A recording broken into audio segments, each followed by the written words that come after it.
No vídeo de hoje você vai aprender a como estruturar uma carteira de fundos imobiliários. Mas antes, se você é novo por aqui e esse tipo de conteúdo lhe interessa, deixa seu like, se inscreva no canal que você vai continuar recebendo esse conteúdo gratuitamente sobre investimentos. Antes de você estruturar sua carteira de fundos imobiliários, você primeiro precisa aprender a como fazer as macroalocações da sua carteira de investimento, incluindo os outros tipos de investimentos. Então, se você ainda não sabe como fazer isso, eu tenho um vídeo mostrando como é que se faz isso e eu vou deixar aqui na descrição o link desse vídeo. Então vamos lá. Só fazendo uma revisãozinha, nós temos basicamente 4 tipos de fundos imobiliários. Fundos de desenvolvimento que constroem imóveis e depois eles vendem esses imóveis e o lucro ele distribui com os cotistas. Existem os fundos de papel que trabalham com recebíveis imobiliários, eles fazem essa negociação com o setor imobiliário e esses lucros eles também distribuem com seus cotistas. Os fundos de tijolos são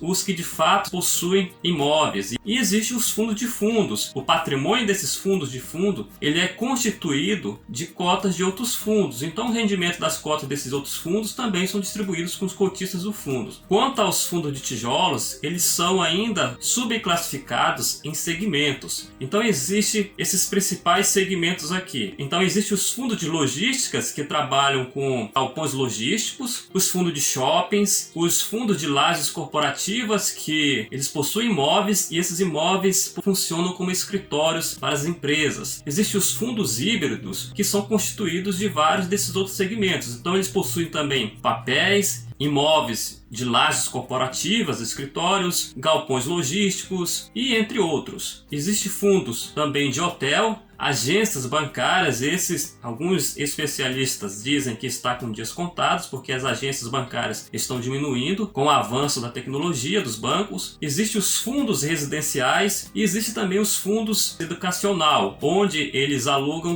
imóveis para as universidades. Então como é que a gente vai estruturar a nossa carteira inicial para fundos imobiliários? A gente pode escolher 4 tipos desses segmentos aqui. Então nós vamos escolher logística, shoppings, lajes corporativas e fundos de papel, cada um possuindo um peso aqui igual de 25% do total da sua macroalocação de fundos imobiliários. Para iniciar, a gente pode escolher 2 fundos de logísticas, 2 fundos de shoppings, 2 fundos de lajes corporativas e 2 fundos de papel.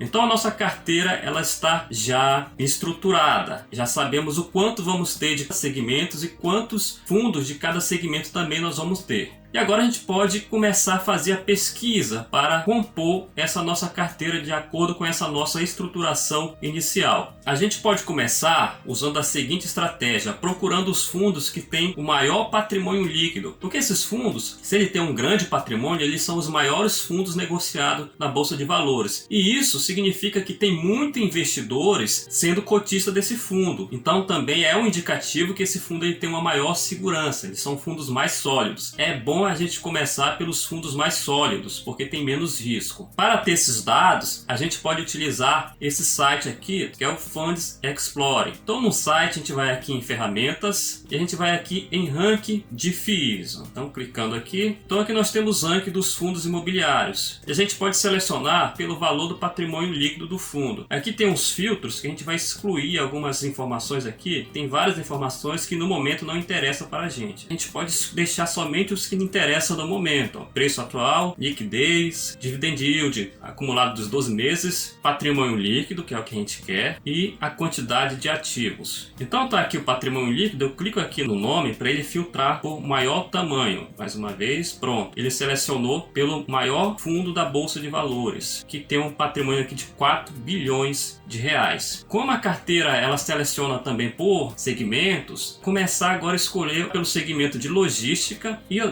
seleciono tudo aqui e eu quero somente os de logística. Pronto. Aqui ele selecionou para mim os maiores fundos de logística que existem na Bolsa de Valores. E para começar, como a gente quer escolher 2, a gente pode pegar aqui esses 4 primeiros e ir estudando. Se você ainda não sabe como se analisam os fundos imobiliários, eu tenho um vídeo também que ensina os conceitos dos principais indicadores de fundos imobiliários e também tem um vídeo ensinando como que se faz uma análise na prática de fundos imobiliários. E eu vou deixar deixar eles aqui na descrição também. Bom, se eu passar o mouse aqui, já dá para eu ter uma visão geral dos indicadores do fundo. Eu vou aqui abrir outra aba para não desfazer dos meus filtros. Por exemplo, o primeiro, que é o maior de logística da bolsa, já tem algumas informações aqui, ó. O último rendimento dele foi de 78 centavos, o dividend yield médio dele, então, foi de 0,43%, o patrimônio líquido dele é de 2,7 bilhões de reais, e rapidamente a gente pode olhar aqui também a distribuição dos dividendos, ó, é bastante constante. Existem alguns dividendos aqui que foi de eventos não recorrentes, mas o recorrente varia aqui mais ou menos em 75 centavos por cota. Você vai estudar esses maiores fundos e vai selecionar os dois de logística que mais se adequa à sua estratégia, baseado nos indicadores de análise de fundos imobiliários. Pode analisar também o preço, também tem um vídeo mostrando aqui como se calcula o preço limite que você pode comprar para render mais do que um título público. E agora nós vimos de logística, a gente pode passar para o outro setor, que é o setor de shoppings. Então eu desmarco aqui o de logística, vou selecionar os maiores fundos de shoppings que existem na nossa bolsa de valores para a gente comprar. Então estes são os fundos, o HGBS 11, XPML 11, VISC 11, HSML 11, e aqui também mostra o tamanho do valor patrimonial líquido do fundo e aqui a quantidade de ativos. O HGBS tem 16 imóveis, XPML 13 imóveis, e o VISC 11 15 e o HCML 5 imóveis. E a gente pode clicar aqui e dar uma olhada nos indicadores básicos. O último rendimento dele foi de 80 centavos. Esse rendimento está baixo porque os fundos sofreram muito com essa crise sanitária que está acontecendo no nosso país no momento. Quando terminar essa crise, a tendência é que ele se recupere e pague um dividend yield maior. Então a gente pode até olhar aqui no histórico de dividendo deles para mostrar exatamente isso que eu falei para vocês. Ó. Normalmente ele paga R$ 1,40 por cota, ó. Mas quando começou aqui a crise sanitária, ó, ele veio diminuindo porque ocorreu muita vacância. Os shoppings ficaram fechados e não tinha como cobrar um aluguel no mesmo valor. Eles tiveram que negociar para que o inquilino não abandonasse o contrato. Eu espero que eu tenha te ajudado a como estruturar uma carteira inicial de fundos imobiliários. A dica que eu dei foi selecionar 4 segmentos, escolhendo 3 de tijolos e escolhi também um de papel. Papel sempre é bom, porque no momento que a taxa Selic aumenta, esses fundos de papéis também são atrelados, a maioria deles, a Selic e ao IPCA. Então eles tendem também a pagar mais quando a Selic também está maior. É uma das estratégias para ter fundos de papel. E posteriormente a ter selecionado os 4 segmentos de fundos imobiliários, a gente escolheu 2 de cada. Depois a gente pode fazer uma filtragem, uma seleção pelo valor patrimonial, selecionando os maiores que são negociados na bolsa. Então muito obrigado pela sua companhia. Se você gostou desse vídeo, deixa seu like, deixa sua dúvida e a gente se vê numa próxima. Tchau, tchau!